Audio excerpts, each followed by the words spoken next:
You may recall that 4 disciples came to Jesus privately. Peter, James, and John, and Andrew, Peter's brother, came to Jesus. He happened to be sitting on the Mount of Olives, so many people call his response to their questions the Olivet Discourse. And it's recorded in 3 places: Matthew 24 and 25, Mark 13, and Luke 21 and 22. And we'll look at the Matthew account. Since Matthew took shorthand, he had to. He was a tax customs official. That was a job requirement. His gospel it has most of these taken down in verbatim. But in that discussion that Jesus, in responding to their question about his second coming, he opened his discussion and he closed his discussion, 2-chapter discussion, with the admonition, take heed that no man deceive you. So you want to have your guard up on this one. But when you get down to verse 37 of Matthew 24, Jesus makes an interesting remark. He says, but as the days of Noah were, so shall also the coming of the Son of Man be. The whole passage has to do with his second coming. And this is Matthew 24. In a couple of chapters, he's going to be crucified. That crucifixion was not a tragedy. It was an achievement. The details of which were laid down in Genesis 3, and the entire Bible focuses on that cross. But as he's preparing his disciples for his departure and reminding them that he is coming back and talking the details about his second coming, among the things he remarks, he refers to the days of Noah. And we don't understand what he's talking about, because most of us don't have any idea. We have no idea what the days of Noah were really like. Well, it was a day of great sinfulness. Indeed it was. But if that's all there was, we better get some life jackets. Right? Okay. So what does that mean as part of the question? Well, we're going to explore. Genesis chapter 6 is preparatory to the ark and the flood and all of that. Most of us know all of it. How many of you know about Noah? Oh, you've heard of Noah before? About 80%, huh? Okay. I'm kidding, of course, but the ark and all of that will be chapter 7, 8, and 9. 7 and 8, actually, and then 9 at the end of it. So we're going to focus, though, on chapter 6 tonight, particularly, because we need to understand that, because there are some conditions that will impact your understanding of almost everything else in the Old Testament, and thus the prophecies. So Genesis chapter 6, verse 1 and 2. Now, the first thing I want you to notice before we get in this, I want you to notice verse 1 and 2 are a single sentence. It's amazing how much confusion has been generated by splitting that single sentence into the 2 verses. Genesis 6, verse 1 and 2. It came to pass when men began to multiply on the face of the earth, and daughters were born unto them, that the sons of God saw the daughters of men, that they were fair, and they took them wives of all which they chose. Well, the first thing it hits us is sons of God. What does that phrase really mean? The sons of God. You want you to notice when men began to multiply, that's men in general. No particular subset, we're just men multiplied on the face of the earth, and they had daughters. We're talking daughters in general. We're not talking about a specific group of daughters. We're born of them. That the sons of God, whoever they were, we'll come back to that, saw the daughters of men that they were fair, they were attractive. I assume that was a general attribution. And they took them wives of all which they chose. That's kind of a strange phrase, by the way. In the Hebrew especially, it implies that the wives didn't have much choice about it. They took them wives of all which they chose. And so now, what about this word, sons of God? In the Hebrew, it's Bnei Ha-Elohim, Ha-Elohim, sons of God. But it's a phrase, to understand what it means, we need to examine the rest of the Bible. And you'll discover something interesting. That phrase is used of a direct creation of God. Okay, what did that include? Adam was a son of God. He was a direct creation of God. He fell, become sinful. You and I, as natural-born sons and daughters, are sons and daughters of Adam. in the natural. We have a genetic defect. It's called sin. Therefore, we die. Well, babies are innocent. No, they die also. See, even though they may be given certain allowances by God until they get the age of accountability, they also have a genetic defect called sin. We're sons of Adam, not sons of God. The term son of God in the Scripture is always used of a direct creation of God. That includes Adam, and it includes the angels. In fact, that particular phrase, if you search the entire Old Testament in the Hebrew, it's always used of angels. There are some similar passages used slightly differently, but that particular term we maintain is a technical term referring to angels. Now, I might mention something so you don't get confused. When you get to the Gospel of John, 1 John 11 and 12, speaking of Jesus Christ, he came unto his own, Israel, but his own received him not. But as many as did receive him, to them gave he the power to be what? Become the sons of God, and have life through his name. So the point is, that's why, and that gets explained in John chapter, that's in John 1. John 3, he explains it. There is a new birth involved. That's not a figure of speech. There's actually a creative event that takes place when you receive Jesus Christ. That's why it's called a new birth.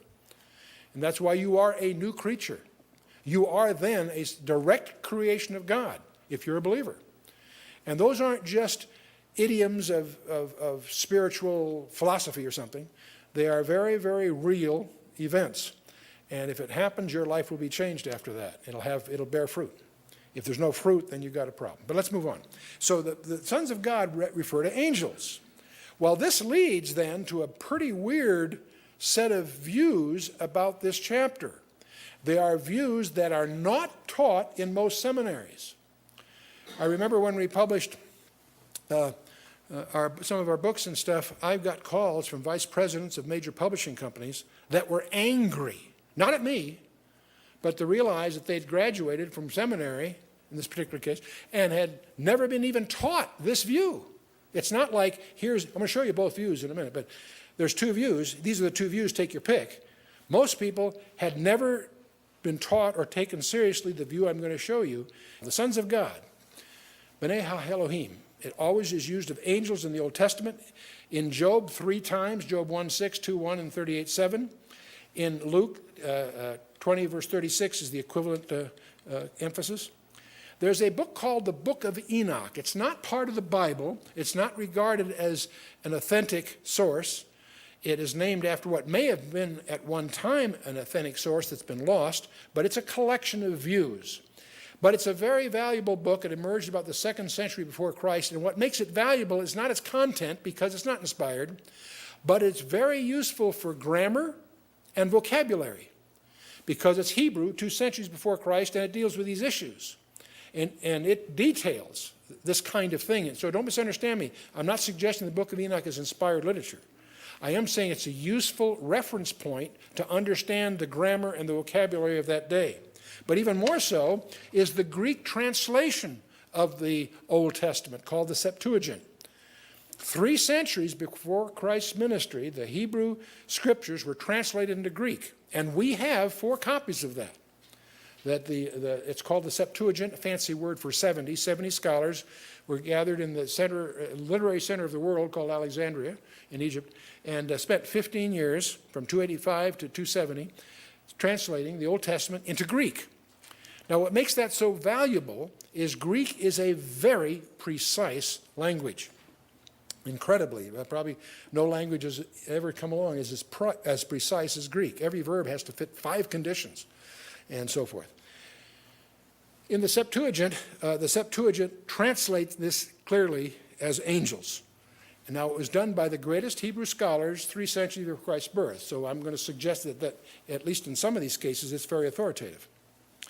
Now, it came to pass when men began to multiply on the face of the earth, and daughters were born of them, that the sons of God saw the daughters of men, that they were fair. And now we get to, we talked about B'nai Ha-Elohim, sons of God. The daughters of men, I want you to notice what that is, Banat Adam in the Hebrew. The view that is taught by most seminaries is that, well, that really refers to the daughters of Cain. and they try to create a situation that the sons of God referred to the descendants of Seth, and the daughters were of Cain, and they weren't supposed to intermarry, and that's what's involved here. I'll deal with that in more detail in a minute, but I want you to notice that's not what the text says. It's the sons of God, Bani Elohim, saw the Banath Adam, that is the daughters of Adam. So these are general girls, not girls of a particular, of either of Cain or Abel or Seth or whatever. You with me? Okay. Now when you get down to verse 4, it says there were Nephilim in the earth in those days, and also after that, when the sons of God came in unto the daughters of men, and they bare children unto them. The same became the Hagibarim, the mighty men, which were of old, men of renown. There were Nephilim. That's the Hebrew word. Unfortunately, it's translated as giants in many English translations. They did happen to be giants, but that's not what the word means. The word in the Hebrew is Nephilim, and it's important to understand this word. It comes from a root meaning nephal, the fallen ones. The verb nephal in the Hebrew is to fall or be cast down, to fall away, or desert. If you're a deserter, or if you so forth, the verb is nephal. Nephilim are the fallen ones. So there were fallen ones. Now, what on earth are they? Also in that verse was the Hagibarim, the mighty ones. And these Nephilim, in other words, when these angels, now these are fallen angels, these are bad guys, you'll see in a minute. When they found some way to procreate with human women, they gave birth to hybrids. They were different than either of their parents because they were part human and part not human. And these were the Nephilim. And this idea shocks many people. It's very disturbing to many people, but let's try to keep an open mind and see what the Scripture says and see what implications it has in our understanding, not just of the flood of Noah, but the rest of the Old Testament. Now, again, the Septuagint takes this word, Nephilim, and treats it, translated as gigantes. Because it's gigantes, when they translated from the Septuagint to the English, they called them giants. It sounded like giants. That's not what the word means, by the way, but you can understand why they did that. They really transliterated. So they translated in most English Bibles as giants. The word comes from gigas, which means earthborn. And it's the same word that they use in Greek mythology for titans. Titans in Greek mythology were the offspring of gods, Greek gods, cohabiting with women. They were the demigods, half god, half man. Titans, Atlas, Hercules, these were in mythology these kinds of creatures. So that's what the word used for. The word genea means to breed or be of a certain kind. And the English word genes or genetics comes from the same Greek root. And there may be a linkage here that may surprise you that we'll get into this a little bit. Well, Genesis 3 said, and the Lord said, my spirit shall not always strive with man, for he also is flesh, yet his days shall be 120 years. So from this announcement, there's 120 years before the big event, which we'll talk about. And then verse 4, there were giants in the earth in those days. That's the way it would be in your Bible. The word is Nephilim. We're going to talk a lot about Nephilim in the earth in those days. And notice this, and also after that, these things occurred in those days, and they gave rise to the flood. But there's a phrase in here we're going to come back to later. And also after that, it didn't end with the flood. It was so universal that the flood dealt with it. But we're going to discover it wasn't limited to that. There's been some incidents since then. Anyway, when the sons of God, the Bani Elohim, came in unto the Banath Adam, and they bare children unto them, the same became mighty men, which were of old, men of renown. Now, when you get down to verse 9, we're going to be dealing with some other verses here in a minute, but I want to look ahead a little bit. In verse 9 of chapter 6, there is a remark about Noah that unless you're very careful, unless you do some exegetical homework, you'll miss the meaning of it. It says, these are the generations of Noah. Noah was a just man and perfect in his generations, and Noah walked with God. Now here's that phrase again. We ran into that phrase with Enoch, didn't we? Noah walked with God. He was a just man. That doesn't mean he was sinless, but it does mean he was righteous before God because he was faithful and obedient. But there's a phrase in here that most people miss. These are the generations of Noah. Noah was a just man and perfect in his generations. And Noah walked with God. Now that word perfect in the Hebrew is tamim. It always refers to a physical blemish. Tamim means without a blemish, sound, healthful, without spot, unblemished in other words, unimpaired. Well, wait a minute. What does it mean when it says that his genealogy was unimpaired? You see, it wasn't tainted by these goings-on with these fallen angels. The human race was getting contaminated. In fact, I believe it was Satan's strategy to contaminate the human race to prevent a Redeemer that was promised in Genesis 3. But Noah is an exception. He may not have been the only exception, but what was distinctive with Noah and his gang is that they were untainted by these goings-on of the Nephilim, of the fallen angels. Now you say, gee, this sounds pretty weird stuff, Chuck. You're saying that these angels cohabited with women and gave birth to hybrids. Well, if that's a pretty weird idea. But if it's true, it's going to be confirmed in at least 2 places elsewhere in the Bible, right? 2 or 3 witnesses the law requires. If you turn to Jude, verse 6 and 7, that's the book just before the book of Revelation, the New Testament. Jude is making an argument that I'm not going to try to recreate here to take the time, but in his argument, he makes reference in verse 6 of this little book. He says, "And the angels which kept not their first estate, but left their own habitation, he hath reserved in everlasting chains under darkness unto the judgment of that great day." So Jude's the brother of Jesus Christ. He's writing this little short epistle.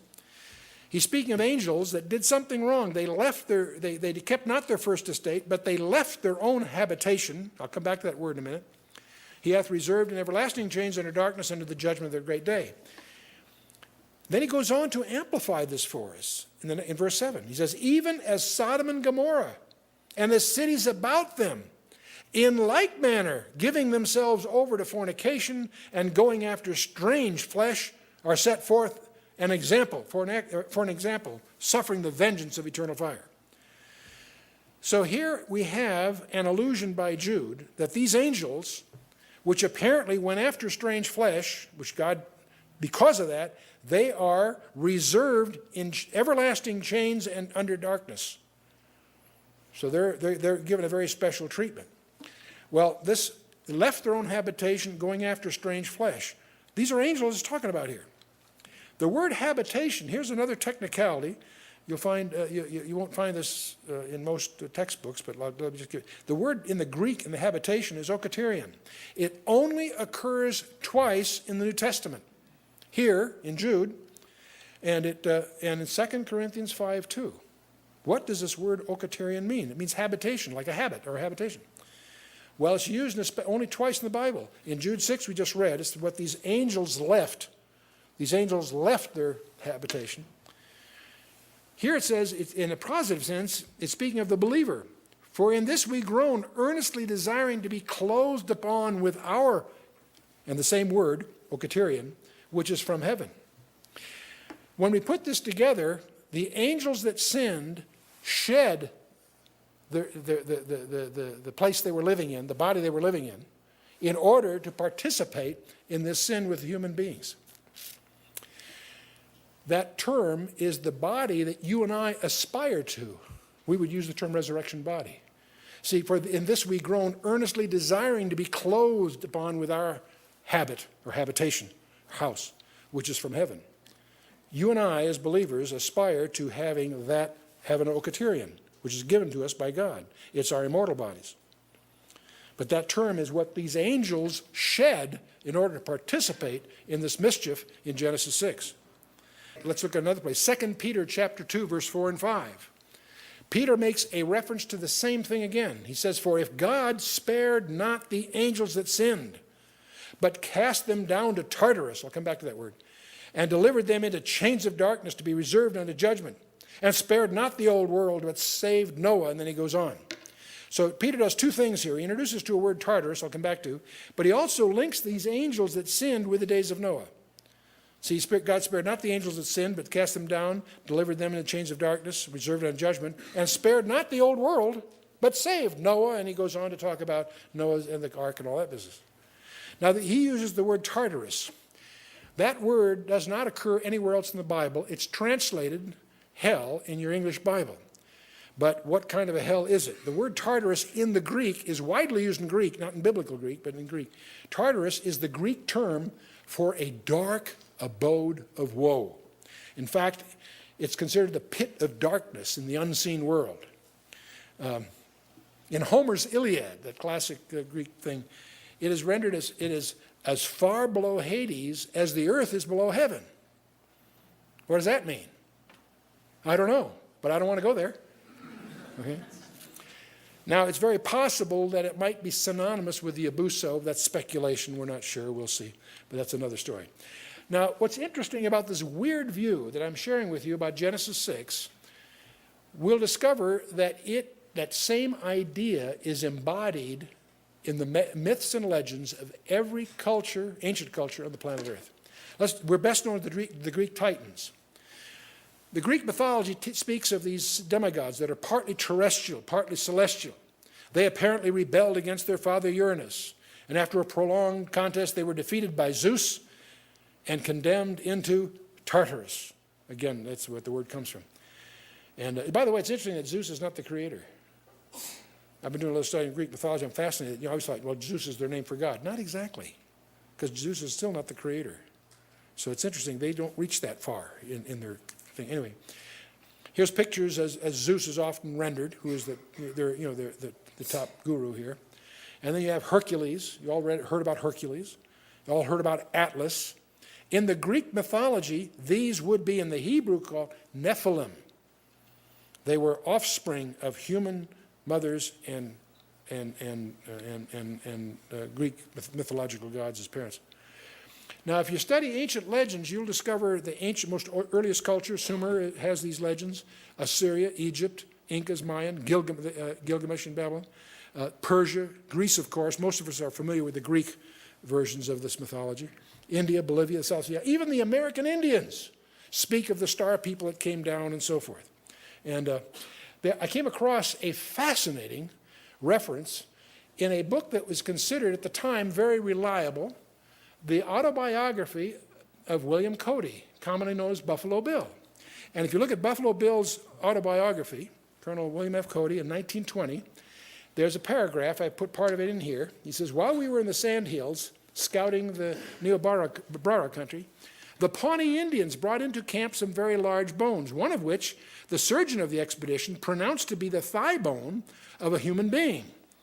The Indians said the bones were those of a race of people who long ago had lived in that country. They said these people were 3 times the size of a man of the present day, and they were so swift and strong that they could run by the side of a buffalo, and taking the animal in one arm could tear off a leg and eat it as they ran. The bone was too big, they didn't have wagons, so they didn't keep it. So he recorded it in his journal. So I don't know what to make of that, but I think it's interesting. You'll discover, if you study Indian lore, that the Indians were terrified of the 6-fingered people. That's why when they met a stranger, they held up the hand to prove they only had 5 fingers. This howl business is Hollywood, but the idea of greeting a stranger with your hand so you could count fingers. You'll find that recorded in the pictoglyphs in Chaca, New Mexico, among other places. Anyway, moving on. There is a book that I have an extensive library, but someone was kind enough to add this to it, by Stephen Quayle, which is an encyclopedia of giants, all relating to Genesis 6 and other subjects. And this came out in 2002. I'm just giving you a couple of snapshots.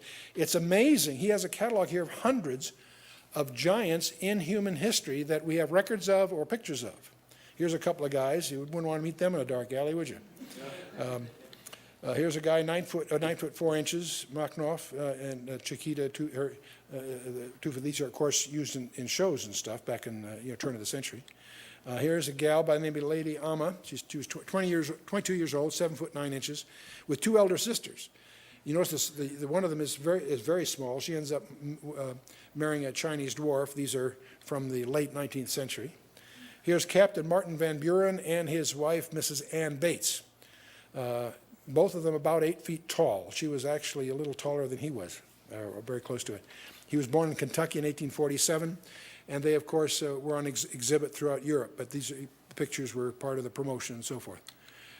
I could go on, but just to give you some there are records of giant people, 10, 13 feet kinds of people, and skeletons, hundreds of them. It's one part of Stephen Quayle's book highlights the fact that for strange reasons, they always get covered up.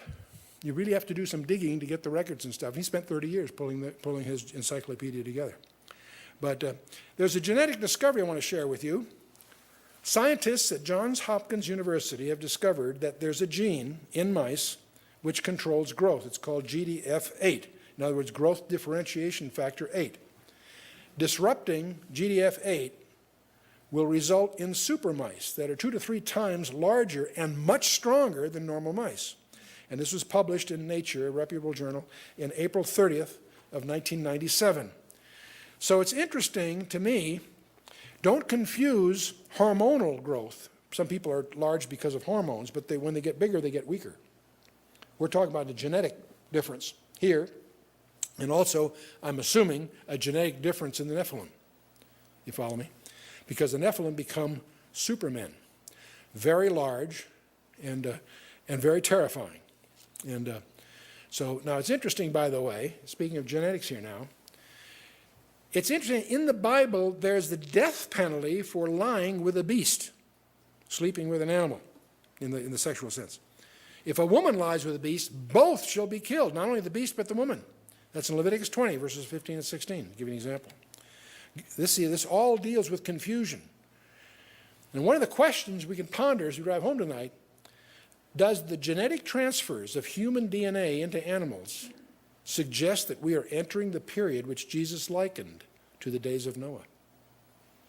This genetic thing is going to get more complicated, especially as we cross species lines. We're introducing confusion. We're going to open the door for diseases that we have no answer to, and so forth. And so we're entering a very nightmarish era. And that's exactly what Revelation talks about in terms of Revelation chapter 6 and so on. Well, it's interesting, as you travel the ancient world, you find these gods or super gods modeled in all the ancient writings. They have the flying god Ashur. And this guy shows up everywhere, on pyramids, on walls. As you go through Egypt, he's on all the thresholds. As you go up there, you'll see it right in the middle of these winged things. And of course, some people feel that these may be allusions to flying saucers and what have you. And so we won't get into that here. We did publish a book called Alien Encounters, which deals with this and explores the possibility that it may have some relationship to the increasing occurrence of flying UFOs and so on.